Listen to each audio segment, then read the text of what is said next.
If a freeze dryer removes water from food, does it make candy lighter as well? I wanted to find out, so I decided to freeze dry my favorite candies, which I'm sure you're going to recognize a few in this video. I weighed each candy first and then put them on my freeze dryer trays. Now, the reason candy pops in the freeze dryer is because of the vacuum pump pressure and heat applied to it. After taking out the finished product, I weighed them again to see if they lost any weight. Spoiler alert, they barely lost any weight, but the texture and flavor completely transformed. If you want to learn more about freeze drying or even starting a business, check out more of my videos. Here's how much money I make freeze drying strawberries just like this. Freeze dryers come in all shapes and sizes. I've got a Harvest Right large freeze dryer, so there's 5 trays of strawberries that I cut up. You don't have to cut strawberries, you can freeze dry it whole, but I like to cut them like this with an egg slicer.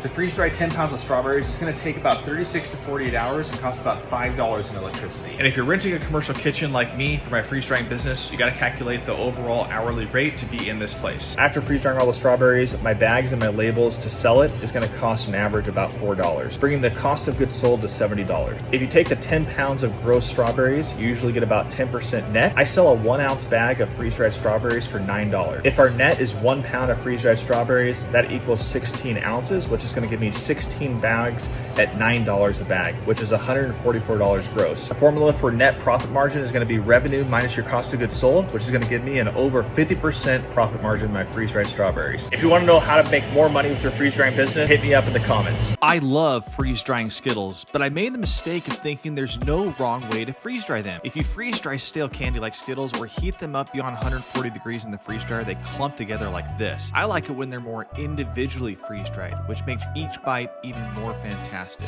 You can freeze dry them too, just check out more of my videos. 5 freeze drying accessories I can't live without. I love freeze drying apples, but cutting them was a royal pain, which is why I bought this fry slicer. It's easy to use, built tough. No, it's going to last. Strawberries were my first fruit I started freeze drying, but after slicing them with a knife, I realized this wasn't efficient. I bought this egg slicer that cuts them into perfect slices every time. Mango is my latest favorite fruit to freeze dry because of its flavor, but did you know it has a pit? This de-pitting tool was a lifesaver. I spend hours preparing all of this fruit for my business and then store it in the freezer before I freeze dry. Using these tray stackers and tray lids has saved me time, minimized space in my freezer, and keeps me organized. You can pick up all these accessories on Amazon or freezedryingsupplies.com. Just go to my bio or go watch more of my videos. I made a Starburst candy crunchy instead of chewy. Here's how. You have to unwrap every single candy. It's tedious, but worth it. I then put them in my freeze dryer, which cooks at 150 degrees. The vacuum pump pops them to double or triple their size. It's amazing.